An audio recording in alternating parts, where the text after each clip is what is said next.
에서 예수님이 탄생하고 십자가에 못 박혀 돌아가시고 부활 승천하고 주님이 승천하시는 그 모습 그대로 이 땅에 오신다는 겁니다. 그것이 재림입니다. 이게 믿어지십니까? 예수님이 다시 오신다는 게 믿어지십니까? 종말의 때라고 얘기하는데 기독교는 역사가 시작이 있고 끝이 있는 것이죠.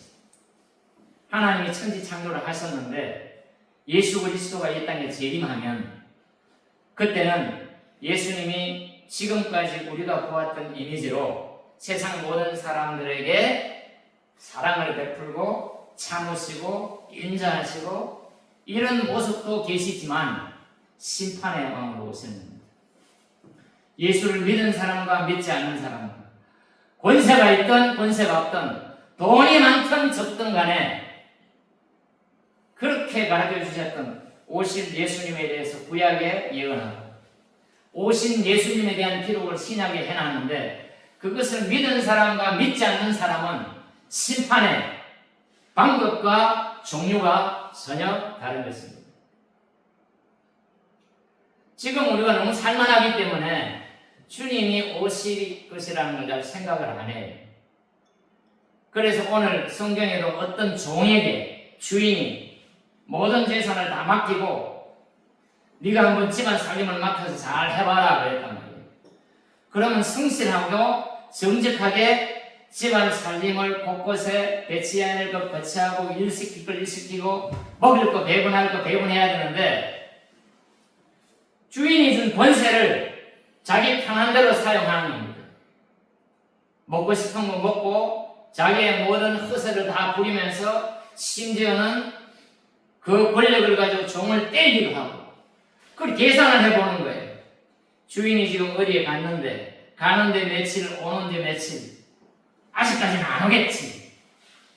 이런 마음을 품고 그런 일을 하다 보니까 신실한 종이 되겠습니까? 안 되겠습니까? 신실한 종이 안 되는 겁니다. 이것은 비단 그 오늘 성경에 나오는 그 인물에게만 해당되는 것이 아니라 나에게도 해당이 되는 겁니다. 주님께서 이 땅에 오실 때에 우리 보고 말씀하신 게 뭐냐면 준비하라. 주님을 맞을 준비하라. 그 다음에 다른 말로는 깨어있으라 그러잖아요. 준비하는 게 뭐죠? 준비하는 것은 어떤 일을 미리 예상을 해가지고 미리 준비해서 미리 그 시점이 되기 전에 맞춰놓는 게 준비인데 그러면 주님 오시는 날을 준비하는 게 도대체 뭐냐고 말이죠. 깨어있다 그러니까 초저녁에 올지 오밤중에 올지 새벽에 올지 알지 못하니까 잠 안 자고 깨어있는 겁니까? 어제 요즘 그 카톡 성경 제일 늦게 올리시는 분이 우리 이수환 목사님께서 제일 늦게 올리시는데 강적들이 나타났어요. 새벽에 올려요. 새벽 2시 59분에 아멘. 우리 광석 형님 오셨어야 했는데 최강석 형님 깨어있는 게 기다리는 게 뭔지 예수님이 딱 이 땅에 재림하셨을 때 내가 막 기도하고 있을 때 예수님이 딱 나타나면 좋겠어요? 아니면 성경을 열심히 보고 있는데 와서 그러면 합격입니까? 아니면 내가 일상 가운데 내가 평상시에 하던 일을 쭉 하고 있는데 예수님이 왔어요. 불합격입니까? 아무리 장사라도 잠은 자야 될 거 아닙니까? 우리가 잠잘 때 오밤중에 예수님이 오시면 나는 합격입니까? 불합격입니까? 어떤 목사님이 그런 예를 하더라고요. 어떤 사람이 주님은 알기는 아는데 별로 신통찮게 신앙생활을 하는 거예요. 그래가지고 평상시는 벌써 교회는 대충 왔다 갔다 하고 저녁에 TV 다 보고 TV 프로가 너무 재미없어가지고 인터넷에 들어가가지고 휴대폰으로 인터넷 하다 보니까 인터넷이 꺼내졌어요.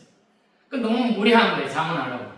그래서 이렇게 보니까 성경에 한 게 있어. 성경에 보니까 성경이 먼지가 막 앉아 있어가지고 불 켜가지고 이렇게 성경을 딱 보고 있는데 예수님이 딱 오셨어요. 그럼 예수님이 어이구야 너 내가 오기 기다리고 성경 보고 있구나 이러시겠어요? 아니면 속보인다 속보여 이러시겠어요? 상식적으로 우리가 속보이는 짓도 사실 나쁘진 않지만 그렇게 하는 게 예수님을 기다리는 게 아니라는 거죠. 첫째는 성경 말씀 처음에 나와 있는 창세기 1장 1절에 태초에 하나님이 천지를 창조하시며 이 천지를 하나님이 창조했다는 걸 믿어야 성경이 믿어질 거 아닙니까? 그러면 2000년 전에 예수님이 이 땅에 오셨는데 그분이 내 죄를 위해서 온 인류의 죄를 위해서 이 땅에 오셔서 고통당하시고 십자가에서 뭘 해내겠습니까? 죄를 다 해결해요. 그래서 우리가 주기도문 외울 때마다 우리가 우리에게 죄 지은 자를 사하여 준 것 같이 우리의 죄를 사하여 주옵시고 그러잖아요. 그런데 이게 보면 이 죄가 뭐하고 연관이냐면 빚하고 빚, 부채. 다시 말하면 내가 빚진 것을 다른 사람에게 탕감하여 준 것처럼 주님께서 나의 빚을 탕감하여 주십시오. 이렇게 기도해도 된다 그 말입니다. 우리는 빚진 게 있습니까? 없습니까? 빚진 거 있습니까? 빚진 거 없는, 은행에 부채가 없는 사람. 은행에 부채가 없다고 내가 빚진 게 없는 겁니까? 하나님 앞에 빚진 게 있다면 마음의 빚. 예, 마음의 빚. 마음의 빚 말고는 빚이 없나요? 있습니다. 빚 있습니까? 그 집은 부잣집 같은데. 아니요. 빚이 있구나. 마음의 빚이 많아요. 네, 세례원 있습니다. 그러니까 그 빚진 마음 누구한테? 하나님께, 예수님께 빚진 마음을 내가 어떻게 해결해야 되겠어요? 헌금 드리면 됩니까? 헌금 뭐 드리면 뭐 하나님이 받으시나요? 교회가 받으시나요? 오해하지 마시고. 하나님이 사실 돈이 필요한 건 아니잖아요. 하나님이 돈이 필요한 건 아니잖아요. 하나님께서 사랑하시는 이웃이 가난하고 힘드니까 하나님께서 우리를 대신해서 그들을 도우라고 또 우리 같은 주의 일을 하는 사람의 생활비를 하나님이 대신 하라고 이렇게 주는 거 아니겠어요? 그 우리는 하나님한테 빚을 졌는데 내가 하나님한테 헌금을 드리는 것이 빚을 갚는 방법이 있겠지만 오늘 제가 말씀드리고 싶은 것은 깨어있다. 준비하는 것은 주님께서 말씀하신 하나님을 사랑하고 내 이웃을 누구처럼?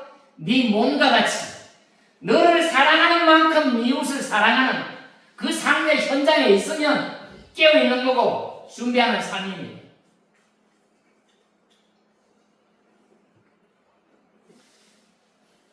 전화를 계속 안 받으니까 심상치가 않아. 그 집을 알잖아요. 빨리 가봐야 돼. 가서 전화해서 집에서 소리가 들리는지 안 들리는지. 안 들려요. 그 안에서 무슨 이 변고가 있나 싶어가지고 제가 그런 장난에 또 많이 치러왔잖아요. 박중석이나 이런 분들. 네? 그 다음에 우리 하정달 님의 남편 이런 분들 장난을 치러봐 놓으니까 이것도 장난 치러야 되는 거 아닌가.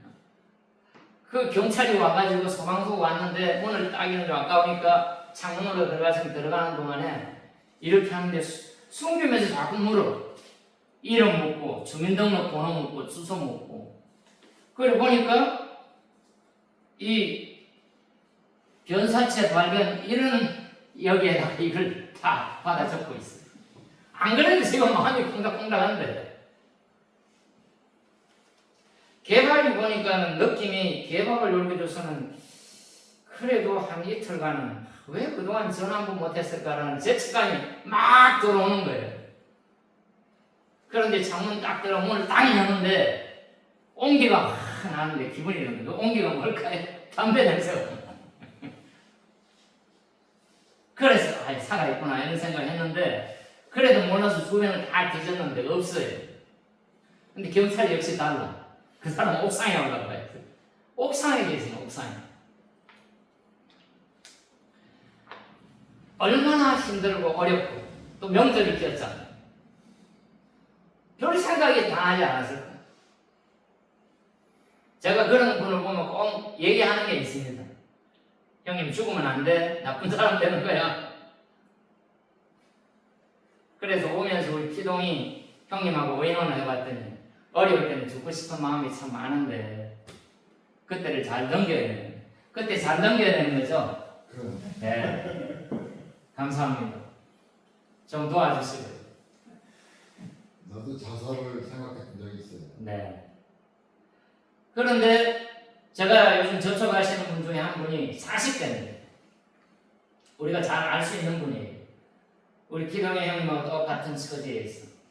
이 다리를 하나 잘랐는데 아무도 못 만나게 하고 한국 가고 마음이 가라앉지를 않으니까 어머니 안 계시고 아버지 혼자 그 아들을 돌보고 있는데 어떻게 가서 마음을 누그러뜨려가지고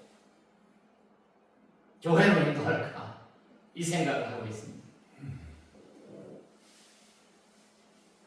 보일러에 불을 떼보면 요즘같이 비가 많이 오고 젖을 때는 보일러 불 붙이기가 쉽지가 않습니다.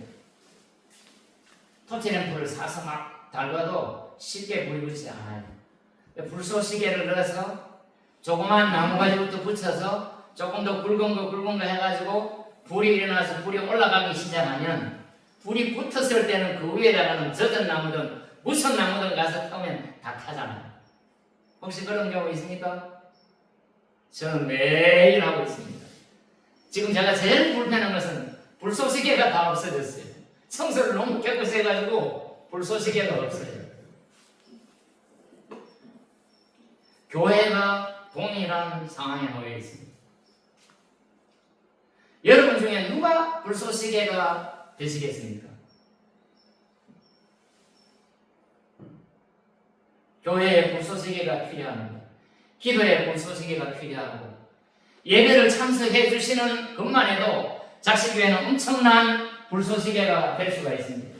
사연이야 다 있지만 우리 모두가 마음을 모아서 교회에 나올 수 있는 이웃이나 또는 나오다가 방학한 사람이나 이 모양 저 모양으로 힘들어할 때 우리가 연합해서 하나님 앞에 기도함으로 그 일들을 우리가 하나하나 그 일들의 불쏘시개 심정으로 가서 일을 할 때 그분이야말로 저는 주님의 재림을 준비하는 사람이고 깨어있는 사람이라고 생각합니다. 성경에 보면 이 성경을 신학자들은 여러 가지로 구분해가지고 재림의 약속, 재림의 시기, 재림의 방식, 또 재림의 목적, 재림의 징조, 성도의 준비, 재림 후의 새하늘과 새 땅은 어떻게 될 것이냐? 궁금한 거 있습니까? 재림의 징조가 궁금합니까? 재림의 징조에 대해서 궁금하다면 그냥 머릿속에서 지워버리십시오. 그날과 그것은 아무도 모른다고 그랬어요. 그날과 그것은 하나님 외에는 아들도 모른다고 그랬는데 그걸 알려고 계산하고 뭐 하다가 나온 게 안식일교회. 1822년에 언제 재림한다고 그랬는데 안 왔잖아요. 안 왔는데 누가 하나 딱 나타나서 아니야. 그러면서 다른 방법으로 개정해가지고 지금 또 이렇게 내력을 가지고 내려오는 게 지금 한국에 들어와 있는 안식일교회입니다. 그날과 그것은 안다 모른다? 모릅니다. 세상에 되어가는 징조를 보니까 예수님이 곧 오실 것 같다. 이것도 사실은 쉽지 않은 설교라고 저는 생각합니다. 그날과 그것은 아무도 몰라요. 또 한 가지는 주님께서 먼저 재림 오실지 내가 먼저 주님께 갈지 내 개인이 먼저 죽어서 하나님께 갈지 주님께서 이 땅에 오시는 건 모든 것이 올 수도 아닙니까? 모든 것이 올 수도 되는 겁니다.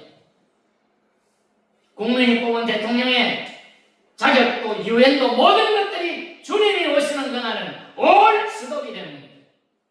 어느 누가 거기에 대항을 하고 어느 누가 거기에 반기를 들며 무슨 이유를 대겠습니까?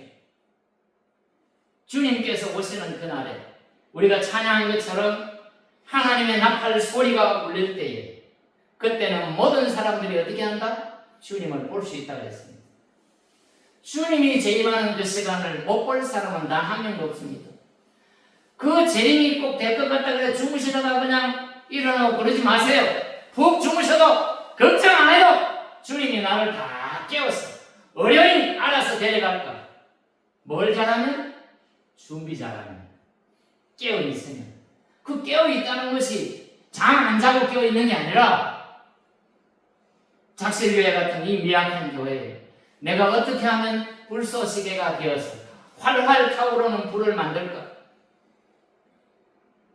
때를 따라서는 어떤 사람이 찬물을 확 끼얹어가지고 활활 타오르는 불을 막을 수도 있지만 그것조차도 막지 못하는 불쏘시개가 모두가 다 된다면 아무리 완악한 사람도 죽음에 취한 사람도 너무너무 많은 부채가 있더라도 어떤 질병이 있더라도 우리의 성령의 불길을 깨뜨리지는 못할 것입니다.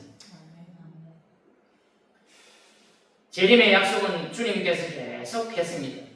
예수님의 재림은 성경에서 반복적으로 언급되며 신자들에게 확실한 소망이 됩니다. 예수님께서는 직접 다시 오실 것을 약속하셨으며 사도들도 이를 강조하며 성도들에게 소망을 주었습니다.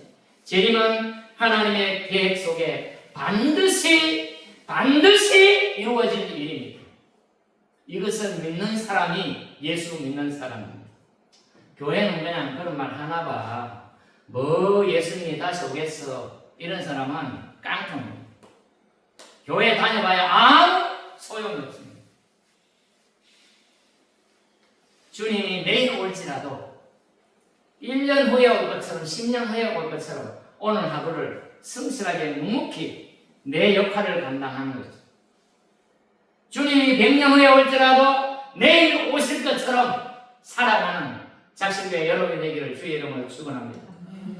요한복음 14장 3절에 가서 너희를 위하여 거처를 예비하면 내가 다시 와서 너희를 내게로 영접하여 나 있는 곳에 너희도 있게 하리라.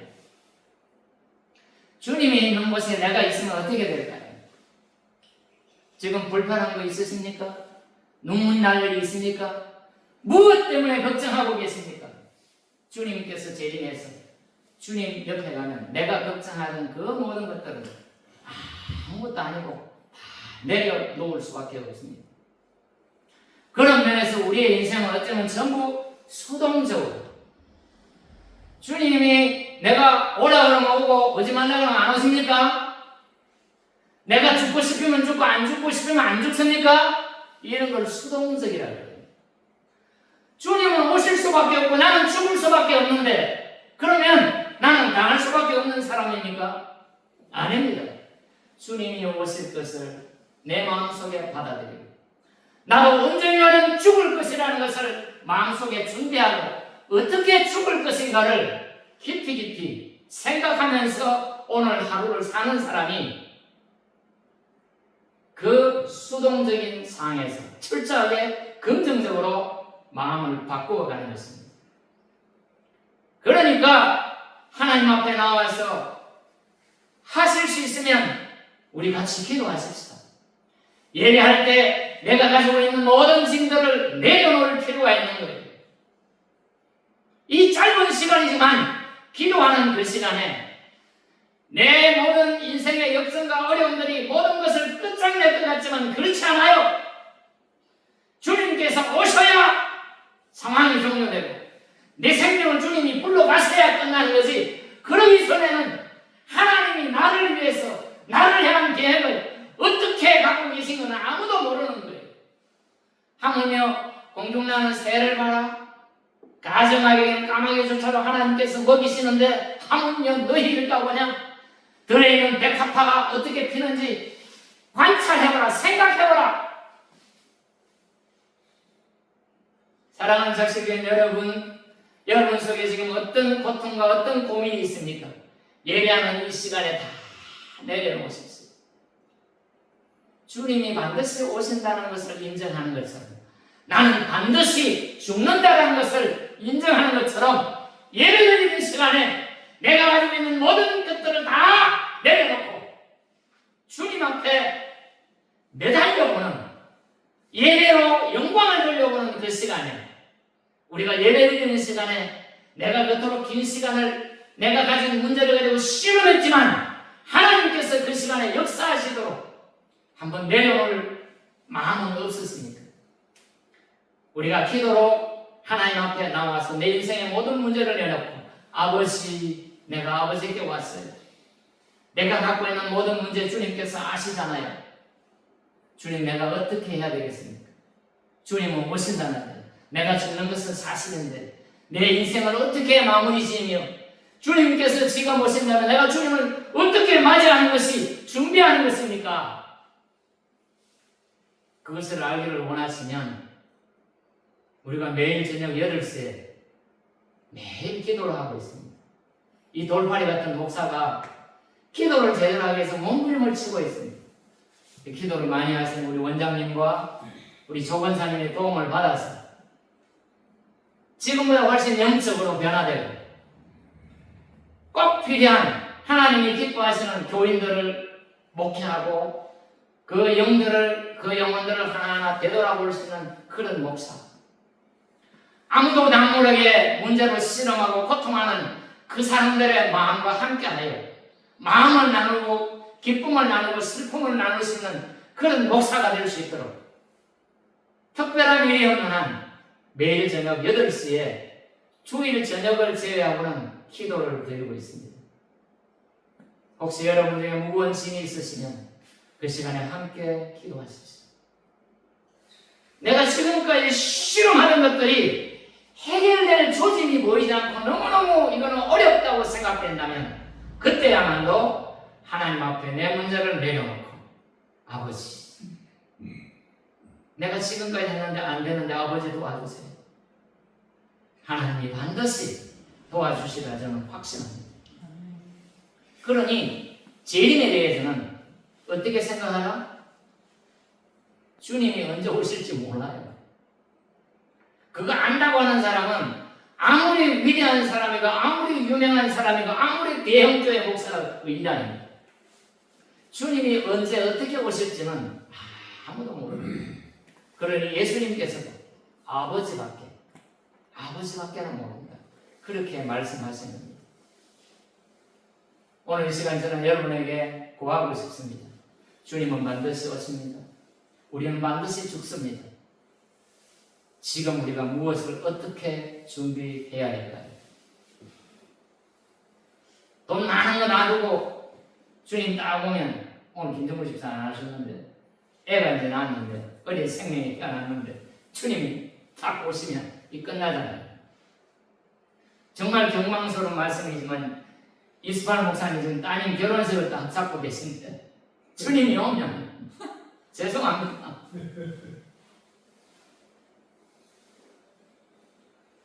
그러나 그동안은 우리가 최선을 다해서 불쏘시게 되는 마음으로 슬퍼하는 사람과 함께 슬퍼해주고 기뻐하는 사람과 함께 기뻐해주고 할 수만 있다면 함께 예배드릴 수 있도록 그 역할을 하는 것은 주님의 재림을 준비하는 것이고, 내 남은 생에 내가 곧 이 땅을 떠날지라도 거기에 대한 확실한 준비를 해놓는 것입니다. 자, 미국에 노진준 목사라는 분이 계신데 이분이 35살 때 자기 묘지를 준비해놨대. 그러니까 나이가 35살인데 묘지를 준비해놨다니까. 예전 사람들은 뭐 묘지를 잘 준비해놓고, 저희 아버지도 내가 죽으면 여기 묻힌 자리다 성묘 갈 때마다 벌초 갈 때마다 그 자리를 강조하시더라고요. 혹시 뭐 그런 자리 준비하는 거 있으십니까? 못했습니다. 연세 많은 분. 원장님 돌아가시면 주무실 자리 만들어 놓으셨나요? 이 교회, 이 목사님이 꽤나 큰 교회예요, 미국에서. 그러니까 한간에 이제 우스갯소리로 목사님이 자기 산소를 준비하는 게 아니라 자기 사모님 산소를 준비해놨다니까 막 웃더라고요. 그런데 어떤 누가 피할 수 없이 그 장사를 하는 사람한테 해줬는데, 갑자기 자기 목회할 때 어떤 분이 돌아가셨는데 어디 모실 데가 없어가지고 그걸 드렸다. 그러면 우리가 죽음을 준비하는 것이 몇 자리 준비해 놓는 겁니까? 또 어떤 어른들은 수의를 잘 준비해 놓더라고요. 내가 갑자기 죽으면 자녀들이 우왕좌왕 안 하게끔 수의 준비하고, 또 상조에 드러나가지고 내가 죽으면 아무 걱정하지 않도록 해놓는 것, 그것이 내 죽음에 대한 대비입니까? 내 죽음에 대한 대비나 주님의 재림을 준비하는 대비는 저는 통일하다고 보고 있습니다. 주님이 먼저 오시면 주님의 재림을 대비한 거고, 주님이 먼저 안 오시고 내가 먼저 죽으면 내 죽음은 곧 재림을 맞이하는 거랑 마찬가지니까 내가 먼저 주님을 가서 만나는 거 아니겠습니까? 그러면 내 죽음을 대비하는 것이 몇 자리를 구해놓고 수위를 준비해놓고 장례 비용을 마련해놓는 게 내 죽음에 대한 대비냐 그 말입니다. 그런 거 아무것도 못할지라도 오늘 주님께서 내게 분부하신 그 역할, 그것이 무엇인지 기도로 찾고 말씀으로 보고, 아까 그 사람처럼 용케 주님이 오기를 기다리면서 먼지 그 성경책을 딱 틀어가지고 폈는데 그 시간에 주님이 와가지고 속보이는 짓 하지 마라, 이런 상황보다는 꾸준히 오늘 하루하루를 성실하게 교회에서는 성경 읽으라면 성경 읽고 감동받고 기도하고, 어떻게 하면 나 때문에 작실교회에 불쏘시개가 돼서 이게 활활 타오르게 할 수 있을까, 이런 것들을 꾸준히 생각하는 사람은 죽음을 잘 대비하는 사람이고 주님의 재림도 잘 준비하는 사람이라고 저는 확신합니다. 우리 모두 그런 분이 되기를 주의 이름으로 축원합니다. 네.